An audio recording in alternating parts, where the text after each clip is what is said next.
ഇപ്പോ വേർപെടുത്തുന്ന ഇതേ കൈകൊണ്ട് ഇതേപോലെ തന്നോട് ചേർന്ന് നിന്ന് ബദ്രിയുടെ കയ്യിൽ നിന്നും ഒരു താലി അവളുടെ ഇടനെഞ്ചിൽ ചേർത്തിടാൻ ഭാഗ്യമുണ്ടാവണേ എന്നവളുടെ മനസ്സ് അന്നേരം നേരെ കുതിച്ചു. മഹി വിതേ ആരെയും കാണൂ. മഹിയുടെ കൈപ്പിടിയിൽ നിന്ന് കുതറി മാറാൻ നോക്കിക്കൊണ്ടല്ലേ പറഞ്ഞതും അവനൊന്ന് ചുറ്റും നോക്കി അവളെ പൊക്കി ഡോറിന് പിന്നിലായി മറഞ്ഞു. അടങ്ങി നിൽക്കടി മഹി, കളിക്കാതെ വിട്ട്. അല്ലി വീണ്ടും അവന്റെ കയ്യിലടിക്കാൻ തുടങ്ങിയതും അവനൊന്ന് തുറച്ചു നോക്കി. ശേഷം അവളുടെ ധാവണി ഷാളിന്റെ വിടവിലൂടെ കാണുന്ന വയറിൽ പിടിച്ചു. ആരെ കാണിക്കാനാ ഇതൊക്കെ ഇങ്ങനെ തുറന്നിട്ടേക്കണേ? കണ്ണുരുട്ടി അവളോട് ചോദിച്ചതിന് അല്ലൊന്ന് എളിച്ചു. ദേഷ്യത്തിലായിരുന്നെങ്കിലും പതിയെ അവന്റെ മുഖം ശാന്തമായി. കൂടെ തന്നെ അവന്റെ കൈ അവളുടെ വയറിൽ കുസൃതി കാട്ടി. കണ്ണ് മേഞ്ഞു വന്നതോടൊപ്പം അവളിൽ നിന്നും പുറപ്പെട്ട ശബ്ദം അവന്റെ കാതിലെന്ന പോലെ മനസ്സിനെയും കുളിരണിയിച്ചു. വീണ്ടും അത് കേൾക്കണമെന്ന് ഉള്ളം തുടിച്ചതും അവൻ അവളുടെ അരയിലുള്ള അവന്റെ വിരലുകൾ കൂടുതൽ ചലിപ്പിച്ചു. കുറച്ച് കൂടുന്നുണ്ട്. അവന്റെ കയ്യിൽ തടുത്തു പിടിച്ചല്ലി കണ്ണുരുട്ടിയതും മഹി ചുണ്ടു ചുളുക്കി അവളെ നോക്കി. നീ എന്താണ് ഇങ്ങനെ ഒരു അൺറൊമാൻറ്റിക് മൂരാഴ്ച ആയിപ്പോയത്? തോന്നും കൊഞ്ചു കുഴാനൊക്കെ വേറെ ആളുണ്ടാവുമ്പോ ഇതല്ല ഇതിനപ്പുറവും തോന്നും. ഞാൻ ഇങ്ങനെയാ, പറ്റില്ലെങ്കിൽ പൊക്കോ. കൈ മാറിൽ കെട്ടി മഹിയോട് അത്രയും പറഞ്ഞവൾ മുഖം വീർപ്പിച്ചു. ഇവൾക്കിത് എന്താ പറ്റിയ എന്നുള്ള രീതിയിൽ അവൻ വായ പൊളിച്ചു. എത്ര പേരെന്നറിയോ എന്റെ ഒരു നോട്ടം കിട്ടാൻ വേണ്ടി പോലും പിറകെ നടക്കുന്നത്. അവരെയൊക്കെ വേണ്ടുന്ന പോലെ ശ്രദ്ധിച്ചിരുന്നേ നിന്നോട് വന്നിങ്ങനെ നിൽക്കേണ്ടി വരില്ലായിരുന്നു. കുറച്ചു സമയം കഴിഞ്ഞ് നിരാശയുടെ സ്വരത്തിൽ മഹിയത് പറയുമ്പോൾ അല്ലിയുടെ മുഖം ദേഷ്യത്തിൽ ചുമന്നിരുന്നു. കവിളുകൾ ചുവപ്പ് പടരുന്നതിന്റെ ഭംഗിയിൽ അവൻ അവളെ കണ്ണെടുക്കാതെ നോക്കി. കഴുത്തിൽ പറ്റിപ്പിടിച്ച വിയർപ്പ് കണങ്ങളും അതിലൊട്ടിപ്പിടിച്ചിരിക്കുന്ന കുഞ്ഞു മുടികളുമൊക്കെ അവനൊരു പ്രത്യേക ഭാവത്തോടെ നോക്കി. കഴുത്തിൽ നിന്ന് കണ്ണവളുടെ നാസിക തുമ്പിലേക്ക് പോയി. അവിടെയായി കിടന്ന് തിളങ്ങുന്ന മൂക്കുത്തി കാണെ അവനെ തന്നെ അവൻ ഒരു നിമിഷം മറന്നു. ഞൊടിയിടയിൽ അവളുടെ മൂക്കിൽ അവന്റെ അതരം പതിഞ്ഞു. പെട്ടെന്ന് അവന്റെ പ്രവൃത്തിയിൽ അല്ലി ഒന്ന് പിടഞ്ഞു. ഞെട്ടിക്കൊണ്ടവനെ തള്ളിമാറ്റാൻ തുനിയവേ അവളുടെ കാതിലായി. Alli, I want your lips that make me more crazy. മൊഴിയവേ അവളൊന്ന് പുളഞ്ഞു. തട്ടിമാറ്റാൻ അവളുടെ കൈ അനങ്ങിയില്ല. അരുതെന്ന് മൊഴിയാൻ നാവും ചലിച്ചില്ല. കയറിട്ട് മുറുക്കിയതുപോലെ ആരോ അവളുടെ അടുത്തേക്ക് അടുക്കുന്നവനെ കാണെ അവളുടെ മനസ്സിൽ പെട്ടെന്നെന്തോ ഓർമ്മ വന്നതുപോലെ തള്ളിയവനെ. പോയി കൊല്ലക്ക് കൊടുക്ക് കണ്ടു ഉമ്മ. അവനെ തള്ളി മാറ്റി അതും പറഞ്ഞവൾ പുറത്തേക്ക് ഓടിയിറങ്ങിയ നെഞ്ചിൽ കൈവച്ച് ശ്വാസം വലിച്ചു വിട്ടു. പെമ്മോടി പൊക്കം കിട്ടിയ റൊമാൻസിക്കാൻ വരുവാ. അതുമൊഴിഞ്ഞ് അവൻ പറഞ്ഞതോർത്ത് അവളുടെ ചുണ്ടിൽ നാണം കലർന്നൊരു പുഞ്ചിരി തട്ടി. ഒപ്പം കവളുകൾ രക്തവർണ്ണവും. മഹി അവൾ പറഞ്ഞതോർത്ത് ചുണ്ടിൽ വിരൽ വെച്ചു. കൊല്ലണോ? അതാരാ? സംശയത്തിൽ നെറ്റി ചുളിക്കെ. കുറച്ചു മുന്നേ സ്റ്റെല്ല തന്നോട് സംസാരിച്ചപ്പോൾ അല്ലിയുടെ മുഖം ചുളിഞ്ഞത് അവന്റെ മനസ്സിൽ തെളിഞ്ഞു. പാറു അവന്റെ ചുണ്ട് അത്യധികം വാത്സല്യത്തോടെ മൊഴിഞ്ഞു. എന്ത് വേണം? ബോണറ്റിൽ ചാരി നിൽക്കുന്ന അച്ചുവിന്റെ അടുത്തായി പോയി സ്കൂട്ടി നിർത്തി മുഖം ചുളിച്ച് ശിവ ചോദിച്ചതും അച്ചു കണ്ണിലുള്ള കൂളിംഗ് ഗ്ലാസ് മാറ്റി അവളെ ഒന്ന് നോക്കി. I will call you later. അതും പറഞ്ഞവൻ കാതിലുള്ള ബ്ലൂടൂത്ത് ഡിസ്കണക്ട് ചെയ്തു അവളുടെ നേർക്ക് തിരിഞ്ഞു. ഫോണിൽ സംസാരിച്ച് മറ്റെങ്ങോ ആണ് അവൻ ശ്രദ്ധിച്ചതെന്നറിഞ്ഞ് ശിവ ഒന്ന് ചടച്ചു. അത് പുറത്ത് കാണിക്കാതെ അവനെ നോക്കി. അല്ല, താൻ എന്താ ഇവിടെ? അവളെ ഒന്ന് നോക്കി തിരികെ കാറിന്റെ ഡോർ തുറന്ന് ഉള്ളിലേക്ക് കയറുന്നതിന് മുന്നേ അവളോട് ചോദിച്ചതും ശിവക്ക് ദേഷ്യം വന്നു. മീൻ വാങ്ങാൻ വന്നതാ ഇവിടെയോ? ഇയാൾ ഇന്ന് ഞാൻ പല്ല് കടിച്ച് സ്കൂട്ടിയിൽ നിന്നിറങ്ങി അവന്റെ നേർക്ക് പോയി കൈകെട്ടി നിന്നു. സത്യത്തിൽ ഇയാളുടെ പ്രശ്നം എന്താ?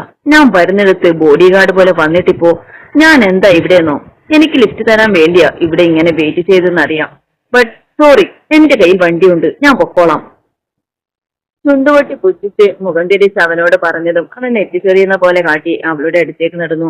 അവൻ അടുത്തെത്തിയതും അവൾ മുഖം ഉയർത്തിയതും അവൻ ഉടനെ അവളുടെ ചുണ്ടിൽ കൊട്ടി. അമ്മേ! ചുണ്ടിൽ കൈവച്ച് തുള്ളുന്ന അവളെ അവൻ കൈ കൊണ്ട് പിടിച്ച് കാറിനോട് ചേർത്ത് നിർത്തി. വേദന കൊണ്ട് അവളുടെ കണ്ണു നിറഞ്ഞിട്ടുണ്ട്. കലങ്ങിയ കണ്ണുകൊണ്ട് അവനെ തുറച്ചു നോക്കിയതും അവൻ പുച്ഛിച്ചു തിരിഞ്ഞു. അതുകൂടി കാണാൻ അവൾക്ക് വല്ലാത്ത ദേഷ്യം തോന്നി. കുറഞ്ഞതല്ലേ ഇതുപോലെ കാണിച്ച ചുണ്ടിൽ കൊട്ടുതരുമെന്ന്. അതിനിങ്ങനെ തുറച്ചു നോക്കിയിട്ടൊന്നും കാര്യമില്ല. പിന്നെ ഇവിടെ വന്നത് നിന്റെ കൂടെ ഗാർഡായി വന്നതോ ലിഫ്റ്റ് തരാൻ നിന്നതോ അല്ല, വർക്കിന്റെ ആവശ്യത്തിന് വേണ്ടിയാ. സോ മോൾ ഓവറായി ഓരോന്ന് ചിന്തിച്ചു കൂട്ടാതെ പോകാൻ നോക്ക്. അവളുടെ ചിന്തകളൊക്കെ മുഴുവനായും പുച്ഛിച്ച് പറയുന്നവനെ നോക്കി പല്ല് കടിച്ചവൾ അവനെ തള്ളി മാറ്റി. സ്കൂട്ടിയുടെ അടുത്തായി പോയി വാങ്ങിയ സാധനങ്ങളൊക്കെ എടുത്ത് കീയൊരു പോക്കറ്റിലിട്ട് അച്ചു നോക്കി നിൽക്കി അവന്റെ കാറിൽ കയറിയിരുന്നു. ഉള്ളിൽ നിറഞ്ഞു വന്ന ചിരിയെ പുറത്തു വരാതെ കടിച്ചമർത്തി അവളെ ഒന്ന് നോക്കി അവനും കാറിൽ കയറി. യാത്രയിലുടനീളം മൗനമായിരുന്നു ഇരുവരും. വണ്ടി സ്ഥലത്തെത്തി. അവൻ നോക്കുമ്പോൾ അവൾ ഉറങ്ങിയിരുന്നു. അടുത്തേക്ക് നീങ്ങിയിരുന്ന അവളുടെ നെറ്റിയിൽ മൃദുവായി ചുംബിക്കുമ്പോൾ അവന്റെ മനസ്സിൽ അവളോടുള്ള പ്രണയമായിരുന്നു. തന്നെ പഴയ ജീവിതത്തിലോട്ട് കൊണ്ടുവരാൻ കഷ്ടപ്പെടുന്നവളോട് അവനോട് തോന്നിയ അളവറ്റ പ്രണയം. എന്താ മഹി, ഡ്രിങ്ക്സ് കഴിക്കുന്നോ? സ്റ്റെല്ല വൈൻ ഗ്ലാസുമായി അവനടുത്തേക്ക് വന്ന് ചോദിച്ചതും അവനോട് ചിരി സമ്മാനിച്ചത് നിരസിച്ചു. ഭദ്രയോട് സംസാരിക്കുന്നതിന്റെ ഇടയിലും തന്നെ നോക്ക് പല്ലുകടിക്കുന്ന അല്ലിയെ കാണാൻ അവനെ കുസൃതി തോന്നി. വൻ വേണ്ട, ജ്യൂസ് മതി. വാടിയ മുഖത്തോടെ നിൽക്കുന്ന സ്റ്റെല്ലയോട് അതും പറഞ്ഞവൻ അടുത്തുള്ള ജ്യൂസ് ഗ്ലാസ് എടുത്ത് പരസ്പരം ചേസ് പറഞ്ഞ് ഗ്ലാസ് ചുണ്ടോടടുപ്പിക്കെ മഹി നോക്കിയത് അല്ലിയെയാണ്. അവൾ നിന്നിടം ശൂന്യമാണെന്ന് കണ്ടതും അവൻ ചുറ്റും തിരിഞ്ഞു. കുടിച്ചുകൊണ്ടിരുന്നത് നിർത്തി അവൻ പോകാൻ നിൽക്കിയ മഹിയുടെ ഷൂസ് സ്റ്റെല്ലയുടെ ഗൗണിലായി ഉടക്കി. തടഞ്ഞു വീഴാൻ പോയവളെ ഇരുകയ്യാലും പിടിച്ചു നിർത്തുമ്പോൾ അവളും വീഴാതെ പിടിച്ചവന്റെ കോട്ടിലൊപ്പം അവൾ കരുതിയിരുന്ന ഫോണും അവന്റെ കോട്ടിലായിട്ടു. സോറി, ഞാൻ ശ്രദ്ധിക്കാതെ. ഓക്കെ, ഞാനാ ശ്രദ്ധിക്കാത്തത്, അവൻ പറഞ്ഞതും അവൾ അതിനെ തിരുത്തി പറഞ്ഞു. തിരിഞ്ഞു നടക്കാൻ ഒരുങ്ങിയവൾ വീണ്ടും തലയിലായി കൈവച്ചു. എന്താടോ? ഏയ് നത്തിങ്, വൈൻ കുടിച്ച് ശീലമില്ല, അതുകൊണ്ടാവും. ദാറ്റ്സ് ഓക്കെ, അവന്റെ കയ്യിൽ പിടിച്ചവൾ പറഞ്ഞതും അവൻ അവളെ താങ്ങിപ്പിടിച്ചു. സംസാരമൊന്നും കേൾക്കുന്നില്ലെങ്കിലും കണ്ണിൽ കാണുന്നത് വെച്ച് അലിക്ക് ദേഷ്യം വന്നു. താങ്ങി പിടിച്ചിരിക്കുന്ന മഹിയുടെ കൈ അടിച്ചൊടിക്കാനാണ് അന്നേരം അവൾക്ക് തോന്നിയത്. ഞാൻ കൊണ്ടുവിടാം. വേണ്ടടോ, താൻ പൊക്കോളൂ, താൻ എൻജോയ് ചെയ്. മഹി കം, നിന്നെ അവിടെ ബോസ് അന്വേഷിക്കുന്നുണ്ട്. അവരുടെ തന്നെ ഒരു കോളേജ് വന്ന് വിളിച്ചതും മഹിയോട് പൊയ്ക്കോളാൻ പറഞ്ഞ് സ്റ്റെല്ല ഒന്ന് പുഞ്ചിരിച്ച് നടന്നു. മഹിയും അവൾ പോകുന്നത് നോക്കി നിന്ന് ഭദ്രിക്കടുത്തേക്ക് നടന്നു. മാഡം, കൂടി നിന്ന സ്റ്റാഫിനോട് ഒക്കെ സംസാരിക്കുന്ന ദക്ഷയ്ക്ക് പിന്നിലായി വന്ന് ആരോ വിളിച്ചതും അവൾ തിരിഞ്ഞു നോക്കി. വന്നാളെ മനസ്സിലാക്കാൻ കുറച്ച് സമയം വേണ്ടി വന്നു അവൾക്ക്. താഴെ മെസ്സിൽ വർക്ക് ചെയ്യുന്ന അവരെന്താ ഇവിടെയെന്ന് അവൾ ഒരു നിമിഷം ചിന്തിച്ചു. ഇത് മഹി സാറ് തരാൻ പറഞ്ഞു. കയ്യിലൊരു കടലാസം കൊടുത്തവൾ തിരിഞ്ഞു നടക്കുമ്പോൾ അവരെ ക്ഷണിച്ചത് മഹിയായിരിക്കും എന്നവൾ ഊഹിച്ചു. ശേഷം പേപ്പർ തുറന്നു. താൻ ഇതെവിടെ പോവാ? ഒന്നുമില്ല, ഞാനിപ്പോ വരാം. പോകാൻ നിന്ന ദക്ഷയുടെ കയ്യിലായി പിടിച്ച ഭദ്ര ചോദിക്കവേ അവളൊന്ന് വിക്കി. മഹി എന്തിനാ അവിടോട്ട് വിളിക്കണേ? ഈ ചെക്കൻ എന്താ പെട്ടെന്ന് ഓരോന്ന് ചിന്തിച്ച് അവൻ പറഞ്ഞ സ്ഥലത്തേക്ക് നടന്നു. ഉള്ളിലേക്ക് പോകുന്തോറും എന്തോ ഒരു വല്ലായ്മ അവൾക്ക് ഫീൽ ചെയ്തു. അവിടത്തെ തന്നെ സ്റ്റോറായിരുന്നു അത്. പൊടിപിടിച്ച സ്ഥലത്തൊക്കെ വെച്ച് ഇതെന്ത് കാര്യമാ ചർച്ച ചെയ്യാനെന്ന് ചിന്തിച്ചവൾ മുന്നോട്ട് നടന്നു. മഹി, അവളുടെ സ്വരം തിരികെ പ്രതിധ്വനിക്കുന്നു എന്നല്ലാതെ മറുപടിയൊന്നും ഇല്ലായിരുന്നു. തിരികെ പോവാനായി പിന്നിലേക്ക് തിരിഞ്ഞതും ഉള്ളിൽ നിന്ന് എന്തോ വീണുടെ എന്ന ശബ്ദം അവളുടെ കാതിൽ കേട്ടു. പെട്ടെന്നായതുകൊണ്ട് അവൾ ശരിക്കും ഞെട്ടിയിരുന്നു. നെഞ്ചിൽ കൈവച്ച് ധൈര്യം സംഭരിച്ച് ഉള്ളിലേക്ക് തലയിട്ട് നോക്കിയതും അടുത്ത നിമിഷം അവളെ പുറകിൽ നിന്നാരോ ഉള്ളിലേക്ക് തള്ളിയിട്ടു. എവിടെയും പിടുത്തം കിട്ടാതെ കമേന്ന് വീണ ദക്ഷ കൈകുത്തി നിന്ന് പിന്നിലേക്ക് തിരിയവേ ഡോറിനെ പുറത്തുനിന്നും ലോക്ക് ചെയ്ത് കഴിഞ്ഞിരുന്നു. വീഴ്ചയിൽ അവിടെയായി വെച്ചിരുന്ന കമ്പിയിൽ കൊണ്ട് അവളുടെ വയറിന്റെ ഭാഗത്ത് നടുവിനെ മുറിഞ്ഞതോടൊപ്പം ചോരയും വന്നിരുന്നു. ഈ ദച്ച് ഇതെവിടെയാ? ഇങ്ങോട്ട് വരാൻ പറഞ്ഞിട്ട് പെണ്ണ് ഒളിച്ചു കളിക്കുന്നു. മഹി അല്പം ദേഷ്യത്തിൽ പറഞ്ഞവളെ സെമിനാർ ഹാളിൽ വെയിറ്റ് ചെയ്യാൻ തുടങ്ങി. കുറച്ചു മുന്നേ ഒരു സ്റ്റാഫ് വന്ന് പറഞ്ഞതാണ് ദച്ച് വിളിക്കുന്നെന്നും വേഗം ഇവിടെ വരാനും.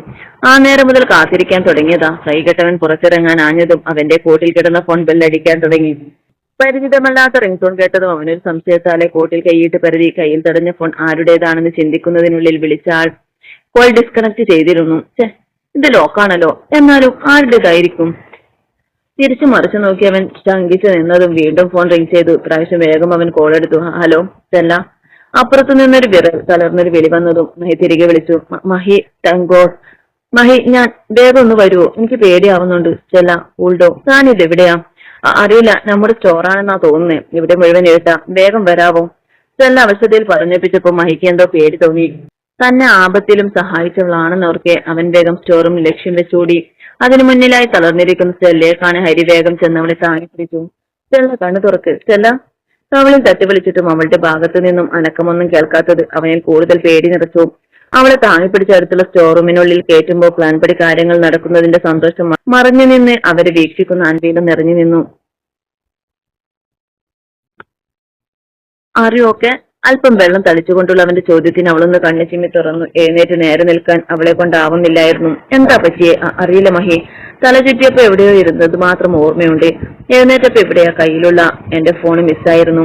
എന്റെ നമ്പറിലേക്ക് പുറത്തുള്ള ലാൻഡ് ലൈനിൽ നിന്ന് വിളിക്കുമ്പോൾ ആരെങ്കിലും എടുത്തിരുന്നെങ്കിൽ എന്ന് പ്രാർത്ഥിച്ചതാ. താങ്ക്സ് മഹി, എന്നെ സഹായിച്ചതിൽ. അവന്റെ നെഞ്ചിലേക്ക് ചാഞ്ഞവൾ പറയുമ്പോൾ അവനവളെ അടർത്തി മാറ്റാൻ തോന്നിയില്ല. തലമുടിയിൽ തലോടി സമാധാനിപ്പിക്കുമ്പോൾ അവൻ അറിഞ്ഞിരുന്നില്ല ഇതിനൊക്കെ പിന്നിൽ ഒളിച്ചിരിക്കുന്ന ചതി.